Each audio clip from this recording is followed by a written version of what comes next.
Because early morning ఎలా వర్షం పడుతుందనమాట.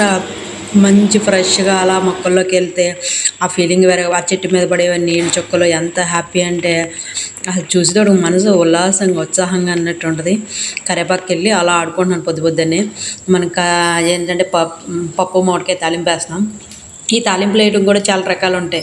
ఒక సంసారాన్ని అందులో ఉన్న మనుషుల్ని ఎవరిని హర్ట్ చేయకుండా అన్నట్టు ఫస్ట్ ఇంటికి పెద్ద మనిషి ఏమో మన ఎల్లుల్లిపాయలు వేస్తాం, తర్వాత అమ్మమ్మో ఎండుమిరకాయలు, జీలకర్ర అన్న అవుతాడు, తర్వాత చిప్పట్లాడే చిల్లి అనమాట. ఇందులో వచ్చి కరివేపాకు వేసి చుట్టాలన్నమాట. అప్పుడప్పుడు వచ్చినా కానీ స్మెల్ బాగా ఎత్తారు కదా. ఇంత ఇలా ఉందన్నమాట. ఈ తాలింపే కదా అని కుక్కర్ అయితే విజిల్ అంటే పాలనే కదా పని అవుదని ఒక పక్కన విజిల్ కుక్కర్ అవుతుంది, పక్కన తాలింపు అవుతుంది, పక్కన పాలు టిఫిన్ సెక్షన్ మొత్తం ఏ టు జెడ్ అంటే దేనికి అదే జరుగుతుంది. అంటే ఒకటి చేయడానికి టైం ఉండదు కాబట్టి మోహన్ అని అయితే బాక్స్ పెట్టి పప్పు మామిడికి వేసి బాక్స్ పెట్టేసి అన్ని పంపించాను.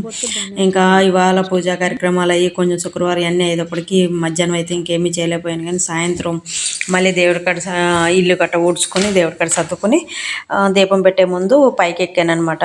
పైకి ఎట్టి అంటే చెమ్మగా ఉంది కాబట్టి ఇంకా కొన్ని విత్తనాలు పెట్టాలనుకున్నాం. అంటే ఏంటంటే లిట్యూస్, కొంచెం ఏంటంటే క్యారెట్, ఇలాంటి కొన్ని వెరైటీలు ఉన్నాయన్నమాట. అవి నేల మీద ఎత్తే బతుకుతాయా బతుకువా మళ్ళీ కొంచెం కన్ఫ్యూజ్ అని డబ్బాలు వేస్తా. కానీ ఇవాళ అయితే పైకి వెళ్ళాను. మనం దోసపాదులు అయితే ఎక్కువ పెట్టుకున్నాం కాబట్టి అవి ఇప్పుడే వస్తున్నాయి. వాటికి కూడా కొంచెం తీగలు పెట్టాను. వంగ మొక్కలు కూడా బాగానే ఉన్నాయి. ఏమో ఇగో క్యారెట్ వచ్చి క్యారెట్ విత్తనాలు అనమాట. వీటిని కూడా పక్కన వేస్తున్నాను. అన్ని రకాలు కొంచెం చిన్న చిన్నగా చాలా స్మూత్గా ఉన్నాయి, చాలా తక్కువగా ఉన్నాయి. ఇంకా మన ఏంటంటే మొలక చెట్టు ఇప్పుడే మళ్ళీ పూత స్టార్ట్ అవుతుంది. కొంచెం ఆకులు గట్ట వచ్చి కాకపోతే ఒకరోజు పప్పులు వేసుకోవాలి, చాలా టేస్ట్గా ఉంటుంది. ఈ వర్షాకాలం తింటే ఇమ్యూనిటీ పవర్ గట్ట బాగా పెరుగుద్ది. దొండతీగ కూడా లైట్గా మనకి 1 కేజీ దొండకాయలు పైన ఉన్నాయి. దొండకాయ పచ్చడి చేసుకోవాలి. కూర కన్నా నాకు ఎందుకో పచ్చడి బాగా నచ్చుద్ది, టేస్టీగా కూడా ఉంటుంది. వంగ ఇది ఈ గుత్తి వంకాయలు అయితే అసలు నిజంగా కేజీ వస్తాయి అనుకుంటున్నాం. మొత్తం అన్ని చెట్లు పైన ఉన్నాయి, మొక్కలు దొడ్లో ఉన్నాయి. అన్నీ చూసుకుంటే చాలా కాయలు చాలా అయితే టేస్ట్గా ఉన్నాయి. ఇవి మన దొడ్లో కాబట్టి ఏమవుతున్నాయంటే ఇలా కూర వేయగానే అలా మగ్గిపోతుంది అనమాట. మందు లేకుండా న్యాచురల్గా పండించుకున్నాయి.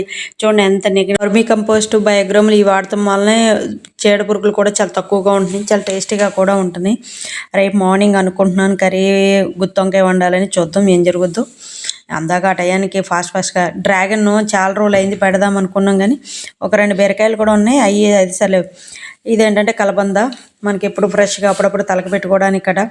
మన తోటకూర అయితే లైట్గా బాగానే వచ్చింది పైకంటాను. నిన్న బంతి నారు పోద్దామని కొన్ని ఉంచుకున్నాను. మళ్ళీ పైన అంటే మొన్న వేసాను కానీ వర్షానికి ఎందుకో సరిగ్గా రాలేదు అని కొద్దిగా ఉంచాను. సరే టబ్లో ఎత్తుగా ఉంది కదా, పందికొక్కులు గట్ట తవ్వకుండా ఉంటాయని పెద్ద టబ్లో అయితే పోసాను అనమాట. ఆల్రెడీ నేను అక్కడ మన గార్డెన్లో అయితే మొక్కలు వేసాం. సరే మళ్ళీ ఇంకొక తెరలు వేసుకుంటే ఇంకొక 2 నెలలకి వచ్చినా బాగానే ఉంటుందని. ఇగో డ్రాగన్ మొక్క అయితే పెద్దగా అవుతుంది. ఈసారి ఏమైనా మన మార్చి నెలలో కాయలు తినాలన్నమాట. ఇంకా అదే టార్గెట్. పైకంటే అంటే ఇంకా స్తంభాలన్నీ పైకి ఎక్కుతున్నాయి. అంటే కొంచెం ఇప్పుడు దాకానేమో పందిరి నీడ పాకింది కాబట్టి రాలేదు. కానీ ఇప్పుడు ఇంకా బాగానే వస్తున్నాయి అన్నీ.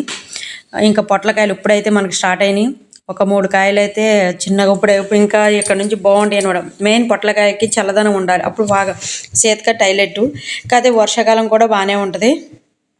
ఇంకా మన పందిరి అయితే ఇంకా బేరపాదు బాగా ముదిరిపోయింది. ఇంక రేపెల్లుండిలో దీన్ని అయితే మొత్తం క్లీనింగ్ అంటే చేసేస్తాను. మనం మల్లెపూలు కూడా చాలా ఇప్పుడు స్టార్ట్ అయినాయి. ఈ సంవత్సరం అన్నీ ఏంటో సీజనల్ లేట్గా స్టార్ట్ అవుతున్నాయి. మరి ఏంటో పని పడుతుంది అర్థమవుతుంది. అలా నాకు మార్చి ఏప్రిల్ అసలు ఏమీ రాలే. ఇంకా నేను మొన్న చిక్కుడు పాదులు పెట్టాను ఇంకా పైకి అవి అయితే మొలిసేసినాయి. ఇంకా ఇక్కడ ఏంటంటే నేను ఒక ఉల్లికాడలో కావాలని అత్తమాలు ఫ్రైడ్ రైస్లో కావాలని అనుకుంటున్నాను. సరే ఉల్లికాడ మన దగ్గరలో ఎక్కడైతే బాగుంటుందని ఇక్కడ పాదులన్నీ వేసాం. కానీ ఇక్కడ బయట ఏమీ మొక్కలు లేవు కాబట్టి ఇక్కడ నేను ఉల్లికాడ వేసుకుంటే నేను దగ్గరగా కోసుకోవడానికైనా మళ్ళీ పెరగడానికైనా అవకాశం ఉంటుందని తెలుపు వచ్చినాయి, ఇందులో ఎరుపు కూడా వచ్చినాయి అనమాట. ఈ 2 రకాలు అయితే వేసాను ఉల్లికాడ కోసం. ఈ వీడియో కానీ నచ్చితే లైక్ చేయండి, షేర్ చేయండి, సబ్స్క్రైబ్ చేయండి. మంచి ఒక వీడియోతో మళ్ళీ వెళ్దాం. Thank you so